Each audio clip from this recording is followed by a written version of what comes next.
Hey guys, welcome to my channel. My name is Lebogang, but you'll get to simply know me as Elle of this very channel called ThroughEllesEyes. It's all about life through my eyes, where I unpack a whole lot of ideas and how I view the world, right?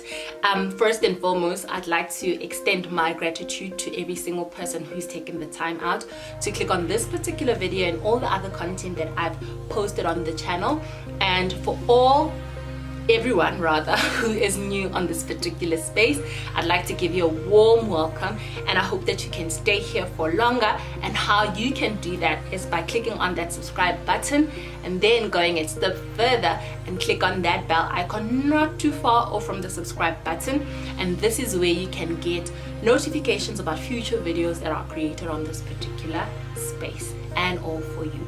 And if you care to listen to what I have to say, the content is definitely for you. So let's get started. This topic, I really had to muster a lot of courage before recording it, because I needed to analyze quite a few things. It was inspired by a video that Tando Shope, aka Azania Realness, I'll link it here. She created it in April 2021 this year, where she was talking about why friendship breakups hurt so bad. Dear hurter, guys, hurting.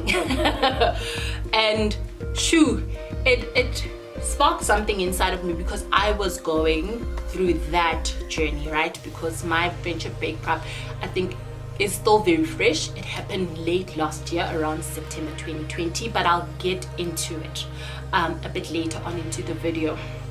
But this particular video is really about what my friendship breakup taught me about love languages within friendships, because we only think that it's limited to romantic relationships, when in actual fact you can apply the concepts in any relationship that you have, whether it's with family, with your child, with your friends, people that you deem as near and dear to you. So in preparing for this video, I watched, I researched, I read up a lot on friendship breakups, and the one consistent thing about why they hurt so much is the fact that we never ever imagine just separating from these particular beings, because they've become such an extension of ourselves, and we've done so much together. I mean, they know our deepest, darkest secrets. And also in the long run, some of the friendships that we've established, or relationships that we have established with people that we call friends, have evolved and transformed into them becoming a part of your family unit, right? Because they're the people that you contact when you are in distress, when you really need a shoulder to cry on. They could do things that people that are really blood relatives wouldn't really do for you. And yeah, that's why you never ever imagine letting go of them, or your relationship ending, especially if it's abruptly. Whereas with romantic relationships, there's always that, window nyana, small window, and space for disappointment, because I think the dynamics of romantic relationships are like that, where either you guys grow apart, or somebody does something trifling, right, and shady behind the other party's backs, and then those circumstances or actions are deemed as irreconcilable differences, because how dare you do that to me? And in the long run, or after what happened with my friend and I, do I say ex-friend? It's a bit difficult. I didn't even think of that. Hectic. So what happened with my then friend is that after the breakup, I realized also that the relationships, and it's also based on conversations that I've had with a few individuals, but there's something that an acquaintance of mine said, was that sometimes the relationships that we have with people, they don't develop at the same rate that we do. I'll say that again. Sometimes the relationships that we have with people will not develop at the same rate that we do. An example of this is that perhaps I, Lebogang, would be this person who is in pursuit of my academic excellence journey, and I focus so much on my studies, and in the process other departments in my life get neglected or people in my life feel neglected. But I'm so intent on making sure that I finish my qualification in record time, or I make sure that my grades get me into the Golden Key Society, or I become top of my class, that this goal is the only thing that really is in front of me for the moment. And 3 years seems like a short period of time, but imagine if other departments or the relationships with other people in your life get neglected for 3 years, and while you are busy on this trail, right, trying to achieve the best, they're also developing and evolving. But by the time you say, okay, I'm done and I've graduated, let's go out for coffee, chomi, you'll never be on the same level, right?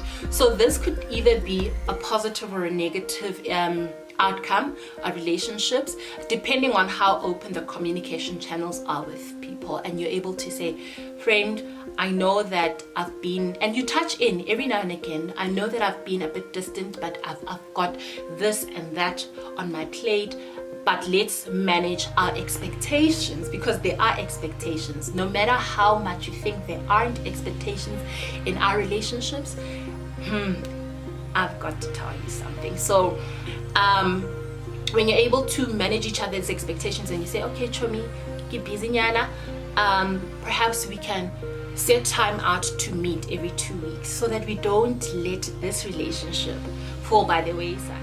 So I'm going to give you a bit of background about my friendship breakup and the lessons that I've learned out of it, and then lead into why love languages are so important in a friendship, right? So my breakup with my friend happened in September 2020, but it wasn't something that was abrupt or happened just, spontaneously. There were a series of events that led up to the ultimate demise of a friendship that was over a decade long, So the primary thing that I learned is that non-communication is the biggest form of miscommunication. Because when people are sitting wherever they are sitting and you don't communicate, firstly, you think that everything is okay. And when you come back to pick up where you've left things and you think things are still okay, then you sense some tension, but you still try to continue. But then if you don't communicate and let people where you are and what you're thinking, what you're feeling, there's going to be so much said or not said in the process that might worsen the situation and let it fester to go pear-shaped, right? And that's also, first and foremost, non-communication, biggest contributor to miscommunication, because if you don't say it, the next person won't know. And the one thing that I also realized is that whenever we communicate on different platforms, text doesn't have a tone, right? But sometimes you led to believe that someone is feeling a certain kind of way because you can see or read in between the lines to say, this person is not necessarily speaking to me the way, or texting the way they would normally text me, because you know your friend, you know your person, you know your relative, right? And you can sense, energies can be transferred. Now I've also realized that energies can be read even in a simple text, right? And when because what I did also is to probe even further to say, are we cool? And then the conversation was had, but then it didn't go as anticipated because a lot of things then came out, but they weren't resolved in a good way, because anything that's said in text can be lost in interpretation, and then it can go from bad to worse. Expectation versus reality, I'm going to link this with the concept of sometimes the way that you have been extending yourself over the years is not the way your friend wants to receive you in the current context. So you can't use the tools that you used when you guys were friends in your teens, in your current context as young adults. For example, when we were young, it's just an example, when we were young, you probably liked going out quite a lot with your friends, and you appreciated that when you hopped on a call and said, friend, we're going out, let's go have fun, and they showed up and we're going to have fun. That was what you enjoyed. But then perhaps as a young adult and you're facing all these other things, not even challenges, but just growth in itself, and you've evolved into a different person, because I don't believe that anyone is the same person that they were when they were a teen or a preteen or a toddler, right? Perhaps right now what you want out of the relationship with your friends is prayer and a cup of tea, right? It's a different feel altogether.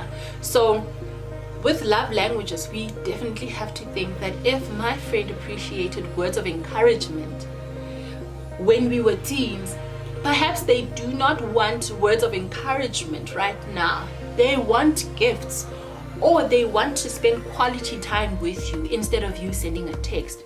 So one thing that I also realized is that I'm a person who, my love language is showing up and acts of service.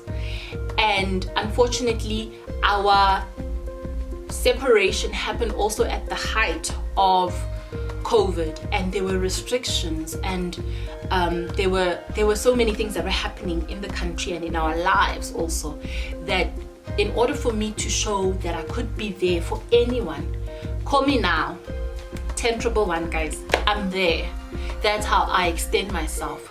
But also there's a certain expectation at the time that my friend wanted from me, but we never communicated to each other, and that caused us to then separate further, because it's like you want something but you don't tell someone, and they continue doing what they think you want, and then, you're not there, right? So love languages, if anyone has read the book, I don't remember the particular author, but I know the love language is gifts, quality time, acts of service, words of encouragement, and touch with me. And now what I'm also doing is applying it in all the other areas of my life, and asking people, actually, how do I show up in the way that you want me to? It might seem like you're not being proactive, but imagine if you were proactive but still giving someone something that they really do not want from you, right? So I personally ask my friends to say, in order for me to be the best version of myself to you in the way that you want, how can I do it? And people really have taken to it to say, actually, Nachomi, I would like you to do this, because perhaps your way of showing up is appreciative, but perhaps you can add on. Somebody, like, let me give you an example. Sometimes somebody would really be like, nah, if there's a crisis in my life, please don't just show up, send money. And that's them being honest, because perhaps they're in a fix and they need financial boosting in their situation. And if they're honest about that, then who are we to fault them? But anyway, let me not preach. So where are we now? And by we, I'm talking about myself, just learning to deal with the consequences of what transpired. And when people go through these life events, if you can call it that, is that they go through pain. Whatever their definition of pain is, we all are hurting. There's no one who's hurting, who's not hurting. Loss is painful in any shape or form that it comes in. But never did I think that my actions or lack thereof would also impact the youngest member of my family unit, who is my son, because my friend used to play a very prominent role in his life, and because of my actions and what I went through with my friend, now he's deprived of having a relationship with my friend or the people who are around her life. And now we've had to sit down with my husband and say, how are we going to approach this, because now we're missing this certain element in this tree or the ecosystem that we're trying to build for this young one. So it's a lesson learned. Secondly is that there's no animosity. We did not fight. Yes, there was an exchange of words, but it wasn't to discredit anyone or out of malice. It was us talking in the heat of the moment. So we did not fight. We misunderstood each other on many levels. From the moment certain things happen that we may or may not know of, and there's a difference between fighting and misunderstanding each other, you know. And out of that, I would like to say that I don't close doors on people that I care about, but in the same breath, I really do take the time to respect their space and do not impose myself or my views on them. Thirdly, I'm a little guarded. For a person who I would say relatively makes friends quite easily, I don't take, that particular thing doesn't take up quite easily right now in the current form that I'm in, but we'll work on it. And then lastly, I do better early. I take the time out to ask the questions, uncomfortable or that some people might find uncomfortable or comfortable in responding to. But I think the biggest lesson for me is getting to know how people would like me to show up, and how do I then serve them. And then I give them the opportunity to ask me as well, how would you like me to show up as your friend or relative, and how can I be of service? Because friendships, or any relationships rather, we do serve, you know, the people who are in our lives. Shoo, I've said a mouthful, but in any case, let's close this particular video. Thank you so much for taking the time out to watch it. I hope you really enjoyed it. If you do, please give it a thumbs up. Don't forget to comment. I look forward to hearing your thoughts about particular experiences aligning to this topic that you have gone through. And yeah, shoo, I've really said a lot. I hope that you enjoyed this video. Whew, guys, it was very cathartic, but the fact that I sat in front of the camera, it was very therapeutic for me. So shoo. Anyway, keep well, guys. Love, Al.